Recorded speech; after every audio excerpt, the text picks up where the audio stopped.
বাংলায় একটি প্রবাদ আছে, লোভে পাপ, পাপে মৃত্যু। কত সহজ, কত ছোট্ট একটি বাক্য, কিন্তু এর ভেতরে লুকিয়ে আছে জীবনের গভীর সত্য। মানুষের হৃদয় বড় সুন্দর, কিন্তু যখন লোভের অন্ধকারে তা ঢেকে যায়, তখন সৃষ্টি হয় পাপের বীজ। সে পাপ ধীরে ধীরে বাড়তে বাড়তে মানুষকে ঠেলে দেয় অন্ধকার গহ্বরে, যেখানে শান্তি নেই, নেই আলো, আছে কেবল ধ্বংসের প্রতিধ্বনি।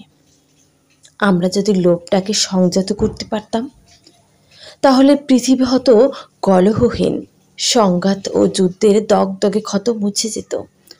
মানুষ মানুষকে ঠকাতো না, ভাই ভাইয়ের রক্ত ঝরাতো না, সম্পদ আর ক্ষমতার মোহে ধ্বংস করতো না একে অপরকে।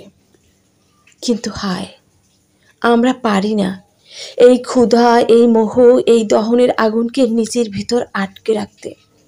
আমরা হাত বাড়াই অতিরিক্ত পাওয়ার আশায়, ভুলি সত্যকে, ভুলি ন্যায়কে, ভুলি সৃষ্টিকর্তার দেওয়া নিয়ামতের কদর। তাই আসুন প্রার্থনা করি, হে সৃষ্টিকর্তা, আমাদের তৌফিক দাও এই লোভকে সংযত করার, এই পাপের আগুন নিভিয়ে ফেলার।